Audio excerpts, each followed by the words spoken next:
Thank you for joining us.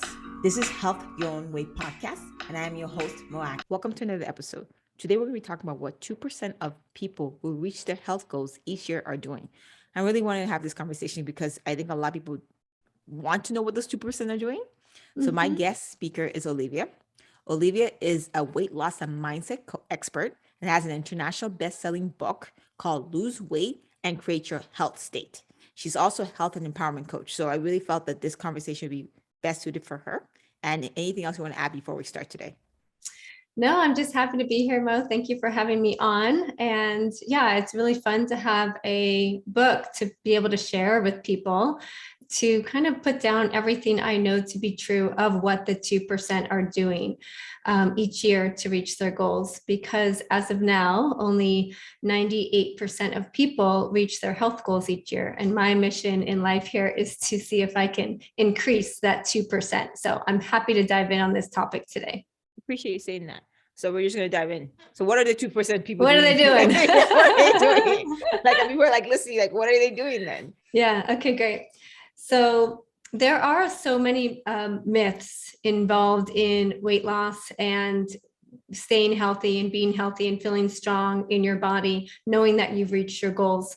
So let's start about just the prescription here first. What are the things? So there's some basic body needs that people are doing, and they're going to, my hope, sound very simple. Okay. Things you've already known to be true. The hard part is how to integrate them. So hopefully we can dive into actually how to do this. Sure. But my hope is that your listeners aren't like shocked by any of this. Okay. So you've got 5 pillars of health. And if you nail these and know how to integrate them into your life, you will reach your health goals. Your body wants to be at a healthy, optimal weight. It wants to be strong and healthy. So when you integrate these, it's going to be able to do this automatically as a byproduct of you integrating these 5 pillars. So one of those pillars is hydration. Okay. Hydration is very important. Most people are discounting this. And what happens when you're dehydrated, you end up overeating because you think you're hungry, but you're not. So proper hydration is 1/2 of your body weight in ounces of water per day. Okay. So if you weighed 100 pounds, that would be 50 ounces of water per day. Okay. You want to make sure you're drinking that water mostly towards the beginning of the day and in between your meals, not during mealtime. Because if you have it during mealtime, you're diluting the hydrochloric acid in your stomach and it makes it harder to digest. You're also wanting to have water that is room temperature, just plain water, nothing fancy in it, just spring filtered good water. Okay. Room temperature, not sparkled water. Okay. Not carbonated water. So that pillar. Before you go further, I'm sorry. When you say carbonated water, like a lot of people think that's a good thing. And you see on the internet, not internet, but on TV, they talk about soda spiff. I say this, so it's a big thing. So why do you say not carbonated water? Not carbonated water, because you want to have your body drink normal room temperature water, because that's what will actually cleanse and clean the body. Most carbonated water, first of all, has sugars in it or other types of ingredients in it besides just water. And you don't want to have anything in your water. You just want to have water. You want it to be something like you would wash your face with. Essentially, you're washing your insides, okay, with that water. So if it has anything in it, it's not great. If you don't put anything in your carbonated water as well, the research is kind of all over the place. I'm going to be honest with you, if you dive deep into this and geek out about whether carbonated water is going to be good for you or not. Some people say, oh, it makes you less hungry because of the carbonation. When people say that to me, I say, ooh, that doesn't sound great, because you want to know when your body is hungry and when it's not hungry. And you want you want to be so in tune with your body and be able to have it tell you exactly what it needs every single second of the day. And if you're chugging on carbonated water and hoping that's going to make you not overeat, you are sadly mistaken. You're most likely going to end up eating at night, binge eating. A lot of times I say, well, is it working for you? Is it working? If it's working and you're at the optimal health and weight, then keep going. But if you want to do something different, just drink water and lower the carbonation bit by bit. I like to say, don't drink calories. Okay. You don't want to be drinking any calories. You want to be filling your body with food that is healthy and is going to nourish you. So anything that has a calorie in it is not going to be great to be drinking down. But did that answer your question for the hydration pillar? How are we doing so far? We're good? Yeah. All right. So hydration. Tea does not count, by the way. Everyone's like, yeah, does tea count? No, it doesn't count. Coffee? No. Just water. Okay. Not to say you can't drink tea. I have my tea right here. I had coffee this morning. It just doesn't add into my ounces of water. So that's number one. Okay. The second pillar of health I like to talk about is the fuel. So the food you put in your body. Okay. So proper fuel is very, very important. And I'm just going to give you a couple of things to keep in mind when it comes to how to eat and when to eat and what to eat. So you're going to want to eat 3 meals per day. People talk about macros and macronutrients. And those macronutrients is your protein, your fats, and your carbohydrates. Okay. And each time you eat a meal, hopefully you're having 3 a day, you're going to have each of those macros on your plate when you eat. So if you're eating an apple, for example, that is not a meal. That is most likely going to spike your glucose levels and insulin, and you're going to want a bagel about an hour later because it wasn't sufficient enough for you to actually allow the body to have what it needed so that you weren't hungry again until lunch, for example. Okay. So for each time you eat, you want each of those 3 macronutrients on your plate. You'll want to be able to have about a 4 to 6 hour break in between each meal where your body can completely digest. And that's the time you're just drinking water. And you'll want to have about a 12 to 14 hour time at night, preferably, where there's nothing happening. Your body can just digest all the food that it ate. Now, these days, people are calling this intermittent fasting. I call it meal timing, just proper meal timing. Okay. It's just the way you want to eat. And I say to do this meal timing when you're digesting at night, because then you don't need to have your brain working, you're sleeping, you're resting, your body can just rest during that time. I don't usually have clients try to starve themselves until noon. It usually doesn't work for the working professional. That needs to just be on point. So that's a little bit about the meal timing. That's a little bit about when to eat and what to eat. And the how to eat is that people are eating slow.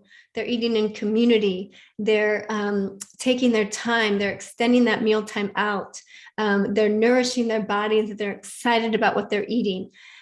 This is hard to do in our world where we are rushed in front of screens and busy with kids running around and things to do. So the more you can slow down the meal times, the better as well for the how. So the last thing I want to say about the fueling is that we overcomplicate it because we want to try to make it a different way. My hope is that when you're listening to this, you're like, oh yeah, I know about those. I know about macros. Okay, fine. But then people are like, well, how about my crackers? How about my bread? How about my chips that I like to eat? And like, all of these are non-foods. Okay. So sadly, they're just food that takes more energy to eat than it does giving you the nutrients it needs to give you energy. So anytime you're choosing a non-food, you're essentially not eating something that's going to nourish or energize you. And I'm all about longevity and having the energy that you need in your day to do what you got to do. So I'm not going to waste it on a cracker that tastes like cardboard, right? So if I'm going to eat something that's not healthy, it's going to be something really good, something I want to have, right? And your body, gratefully, it only needs to really hit this 80% of the time. 20% of the time, you can eat something that's not that healthy and it's going to be okay. But that really only comes out to about 3 cheats a week, I call them, or pleasure times. All right. A better way to say it. 3 times of pleasure where you're just indulging that, but that can also include you skipping a meal. So I'm not going to waste my pleasure on skipping a meal, right? I'm not going to waste it on a brownie that tastes terrible from whatever, some grocery store, right? It's got to be something good. So what the 2% are doing is that they're eating foods 80% of the time really well. They have those 3 meals. They do their meal timing correctly. They nourish in community. They nourish slowly. They nourish mindfully and practice intuitive eating. And they also are making sure that when they do indulge, they love it. They love every second of it. They're not drinking a glass of wine thinking, oh God, I shouldn't have this wine. They're like, oh, this is the best thing ever. This is helping me. This is nourishing me too, right? So it's just the mindset around it matters. So how are we doing so far? We got 2 going. Can we keep going? You have any questions so far? I'm with you. Yeah. I'm with you. Like, All right. I'm listening to you and I'm agreeing 100%. And I think a lot of people, even though they've heard from one person, if they hear from another person and multiple people, they're like, okay, you know what? This is what majority of people are saying. So I think it's wise for me to sit here, let people hear what they need to hear. And if I see anything that stands out, I'll say something, but I'm appreciating this conversation with you. I'm with you. Great. Awesome. So we have what to put in our body, the water, the fuel. Okay. And the second one I want to talk about is, the third one I want to talk about is movement. So it's important that we are moving our body. And all of the research is correct. So it's 30 minutes, okay, every single day. Do not skip any days. So here's how to integrate this. Most people are showing up to their gym twice a week, maybe 3 times a week, and they're working out for an hour, and then they go and then they don't do anything the other days, or very little. And what I encourage my clients to do is, what is it going to look like in your life so that you actually move your body with intention for 30 minutes, 20 to 30 minutes every single day, and you do not skip a day? What would that actually have to look like? And when you frame it like that, you kind of think, well, I'm not going to go to the gym every day. I'm like, okay, well, what would you do? Right? What would it look like? And like, yeah, I don't have time to go to the gym every day. I don't have time to go to yoga class every day. I don't have time to or the resources maybe to have a personal trainer show up at my house every morning, right? So what would it actually need to look like? And when I work with my clients, we kind of figure out what's their movement menu look like. Like, you don't have to overcomplicate this either. You have to move your body every single day for 30 minutes. So most people think walking doesn't count. And I want to emphasize that it does. Walking is one of the best things you can do for intentional movement every day. Especially if your goal is weight loss and you feel heavy, especially, do not sign up for a big HIIT class or a crazy sweaty yoga class. Just walk, just start walking. It's a great benefit for weight loss. The other thing is that you're wanting to incorporate both what I call work in and workout movement. The pillar is not called workout, it's called movement. And so a work in session is a one that is not increasing your heart rate. It's not changing your respiratory system. It's just movement that allows you to restore. And this is very important because our bodies, especially now, are very stressed. There's a lot of stressors going on in the world. And when you work out an already stressful body, this is actually doing more damage. So I like to say to clients, I like to say to them, look, if you're going to do a workout and you can't think I'm going to gain here, I'm going to be able to increase my weight, I'm going to be able to show up fully, I'm going to be able to do this thing really well, you're better off doing a work-in session and getting your body to calm itself down, to come back to steady state, to feel de-stressed. So combining a work-in session and workout session throughout the week is important. I'll give your audience just a little quickie on how to do this. So every single day, doing something for your body for 10 minutes, that's a work-in session, whether it's walking, stretching, doing your physical therapy your physical therapist gave you, 10 years ago that you never did for your shoulder or your knee or your neck or your posture, mobility work, any kind of movement that you don't have to change that heart rate or respiratory. It could be Qigong, Tai Chi, any type of movement like that. Okay. Super important, 10 minutes a day. The other 20 minutes, you can just go on a walk. I would encourage everybody to do 2 to 3 days of strength training per week. And that does not mean you have to show up to some crazy CrossFit. It just means that you've got some weights at your house and you know how to move your body and you're working out all of the major muscle groups within 1 week. So legs, biceps, chest, triceps, back, and shoulders, and making sure you get all that in there within the week. So when I program and help clients to program, usually that type of workout will only last about 10 to 15 minutes. It doesn't have to be this big, long thing. Just want to stay consistent. That's the key. So adding these, so I've already gone through 3 pillars here. If you're like, oh, I'm not doing any of this, add this on slowly. Try to think of something that you're maybe can implement and do well for maybe 2 or 3 weeks and say, you know what, I'm going to track this. I'm going to write it down every day to see how I did with hydration or movement. And I'm just going to start tracking to see where I'm at. That's the way to start. So the last 2 here are easy ones because everybody agrees on it. And I think all the books that have come out about this and the research seems more consistent.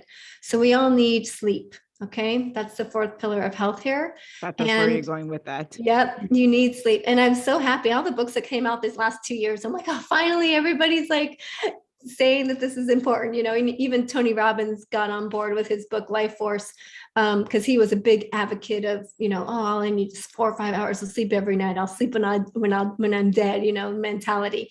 But everybody agrees now. It's about 7 to 9. So I say 8 hours of sleep every single night that's not interrupted if possible. And that just means you just need to go to bed earlier. Be asleep between 10 and 10:30. Okay. That's the goal, especially for women. This is really good for your hormonal balance and things like that. You want to be asleep around 10 o'clock. Okay. So sleeping is important. Do your best to eat dinner earlier because it will help you sleep. So if you can eat dinner around 7 or so you have about 2 to 3 hours before you are going to bed, that's really great for sleeping as well. So you're not in digestive mode trying to go to sleep. I can go on about sleep for a while, but I'll say the last one. And it's something I've mentioned more and more now because people are not going outside enough. And it's nature, being out in nature, being out in the sunshine during daylight hours, especially because people are working from home or got a hybrid system going on. We're not commuting as much. Mm-hmm. And it is devastating for our bodies to not be outside for a good chunk of time. So 15, 20 minutes outside, if you add walking into your movement, you've got both. You just checked off 2 pillars in one, right? So making sure you're getting out and about. So those are the 5 pillars of health. You've got your hydration, fueling your body properly. You're going to make sure that you're moving every single day. You're getting enough sleep, and you're got your outside time in nature. And those are simple, right? Why is the health and fitness industry and the wellness industry a $4 trillion industry? Like, what's the deal? Why can't we do these things? That's what the industry is trying to solve, right? So that is the basics. I can dive in if you'd like, and if you think it would be helpful for your audience to know why that might be hard for people to do, but I'll leave it to you to gear me in the right direction for what you think your audience would like to hear here. I appreciate you saying that. I think for a lot of people, even, in anything in life, you're giving rules, you're giving sets of direction of how to achieve something, right? At some point in time, you have to take personal responsibility of where you want to go. And sometimes, like from my own experience with clients, and even myself, it's just that some people are lazy. Some people are lazy. I'm just gonna be real. Some people are lazy. Let's be real. Some people are lazy, and some people need that push. They need that guidance. And some people just, everybody has their own challenges in life, and it doesn't struggle. So I think the only thing I really want to ask is, people are listening to you and they appreciate what you're saying. What's I know you said water, but how can they structure themselves to achieve those goals? Like, what kind of structure would they need to do? You know where I'm going with this question. Like, how do they achieve those goals by structuring stuff? What would they do? Yeah. So a couple of things. It really depends on, I know I want to give you some specifics, but first I want to do a little caveat here, because it really depends on who you are and what you're good at, and if you can do this alone or not. Most of the time I see obviously as a health coach that people need to be in community and in support. And most of the time our culture, society, the life we live here, it doesn't actually advocate for the self. There's not this big push for saying, make sure you go eat a healthy lunch for an hour and have a good time. It's like, no, get work done, be at your computer all day, keep producing, make money. And so one of the things I really recommend is get support if you feel like you're someone who needs support. Okay. This whole thing that we're trying to do things alone, it's not working. Okay. So the first thing I would say is get support if you're feeling like this is really important to you. The second thing I would say is you're going to have to make sure that you're adding yourself into your day in a different way than you're doing now. Okay. And that might look like you have got your calendar, your work calendar, for example, but you're going to have to start including yourself in your calendar. So that would mean, oh, I'm going to be waking up at this time and I'm going to eat breakfast. Like it actually takes time to do this thing, right? I'm going to make my breakfast and have my breakfast at this time. I'm going to go on a walk at this time. I'm going to maybe meditate during this time. I'm going to get my strength training in for 10 minutes during this time. I'm going to read a book for pleasure at this time or journal. Like you're going to need to add yourself to the calendar, because while we indulge in even just overeating or emotional eating or eating at night or at the end of the day when we're just like, oh, I just need something, right? It's because we didn't make time for ourselves in the day, in the week. We didn't find a way to fill our cup up.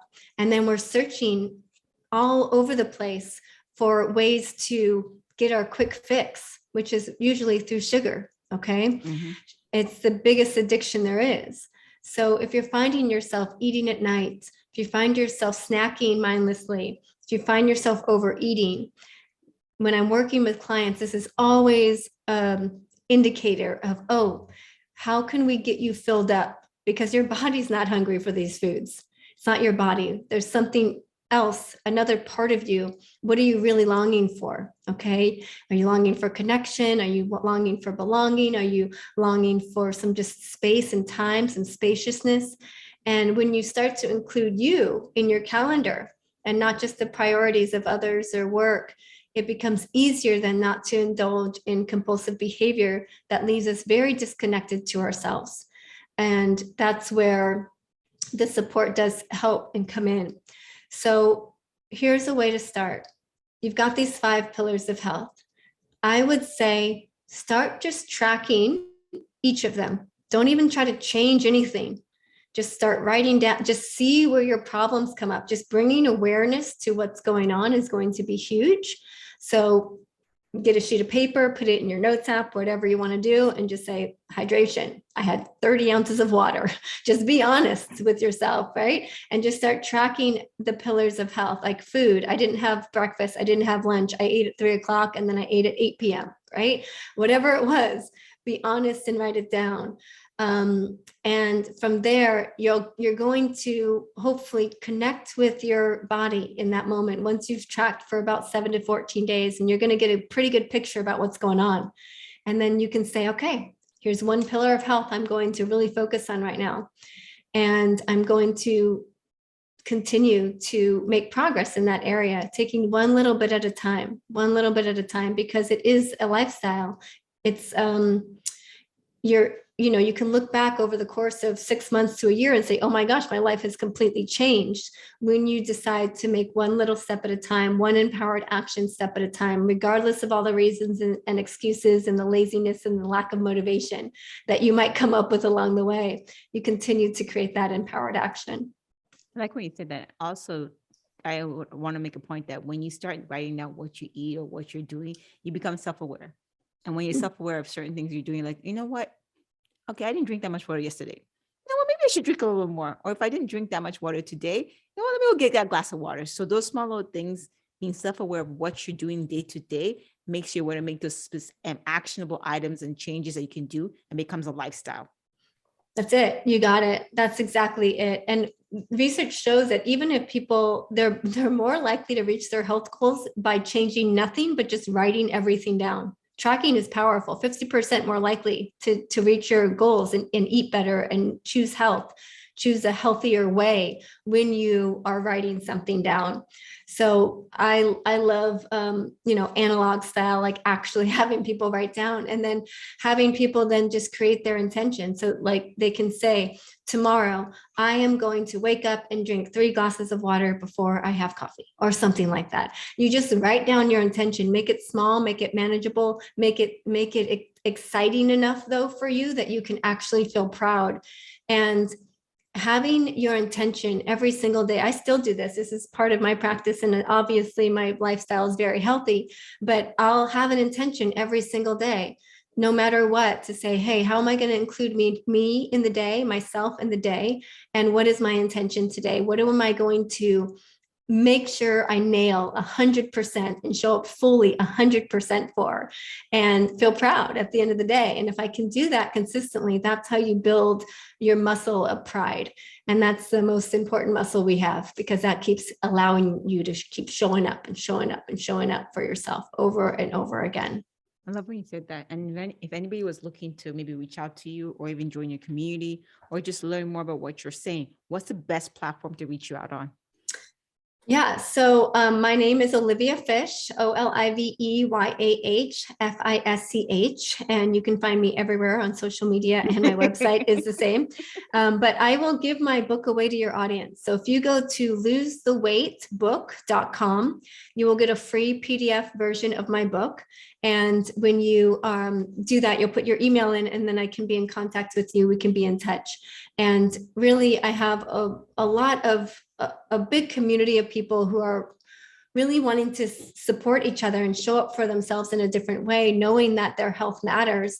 You know, a lot of my clients, they not necessarily are worried about not having a job, but they're worried about, gosh, I want to make sure I'm fulfilled. I want spaciousness in my life. I want to feel a little bit of more freedom and strength and confidence. And I want to really be able to show up in a different way that maybe I wasn't paying attention to before. And that is all a part of your healthy state.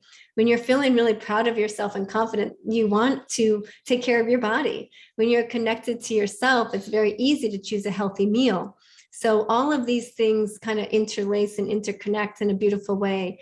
And that's what my community is all about. And we have a network called the LIV Network, where we get to support each other on this. And of course, I'm a coach, so I run group coaching spaces and one-on-one, so that I can continue to support people to reach their health goals. I call myself the advocate for the self, that self bucket, where you're just needing to make sure that your cup is so full and running over, so that of course you're going to show up for your relationships. Of course, you're going to show up for your work and purposeful work and your contribution in life. But if you're on empty, those things are so hard to do. It's almost impossible. People are walking around half dead, exhausted, sick. And my hope is to help them and support them when they're ready to transform. I like when you say that. We're going to have those details that you mentioned and the website for the book, for the PDF. I appreciate you offering that. I think when I'm listening to you and talking to you, I see your facial expression. I can tell that you're very passionate about this. And I can tell that you've met people that are, you could tell a lot of people are hurting out there. A lot of people, like I see it too. There's so much you can do. And, I like when you said when they're ready to make a change. Like, I can only do so much. Olivia, you can only do so much. I can give you the tools, but if you're not ready to even help yourself halfway, I can't be 150 for you, and you're not even doing 25% of the effort to get you there. So I appreciate you saying that. And I think before I let you go, anything you want to add or anything you want to say, like what's next for you, what's exciting that you want to share with us before we let you go to today? Yeah. I just really love this work. And I think that you're right. I mean, when I get going, I can keep going, right? And I think it is important that, we have to prioritize ourselves in a way, knowing that it's not selfish. I think that so often people think that when they're going to take care of themselves or invest in themselves in this way, it becomes a selfish thing that pulls them away from their work or pulls them away from their relationships and time from that. But really, all I've seen is that it actually makes them flourish even more. And part of what is exciting for me right now is being able to be in community and be a moderator or facilitator in this community that I've created, because I'm not I don't think I'm like so special or anything. I don't think I'm a unicorn. Part of the work I do is because it inspires me as well to stay on my right road. And when I'm able to bring people together who are like-minded, or again, who are wanted to take radical responsibility for their life in this whole new way, it only then just fills me up. So I would love to invite people to come and join me, pop on a connection call with me.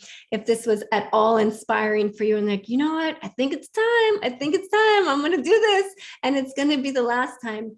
Part of what I create in this space is, look, if you're ready to lose the weight for the last time, like this is not going to be a problem for you anymore. If you're ready to say, no, I want different problems, you're going to have problems, but we're not meant to have the same one over and over and over again. And especially for women, it takes up so much of their brain power, so much of their time. They have a wedding coming up. Oh my gosh, what am I going to wear? I need to lose 10 pounds. Oh my gosh, I have to be in a bikini. Oh my gosh, what am I going to do? I got to be on Zoom. Now I'm going to go back in the office. What am I going to look like? And it takes up too much time and brain space. What can we be using with all that time to really make a difference? And so that is my hope for every single person that comes into my space. It's like, what do you want to accomplish? What is your intention? What's your why? Great. You're not going to have that problem anymore. Let's get you a new problem. let's get you here. So thank you for time with me today. I appreciate you. No, I do. Like, this was a great conversation. I think a lot of people need to hear this, and I appreciate having this conversation, having you on my platform. Thanks. Appreciate it. Yes. We're glad to have you join us.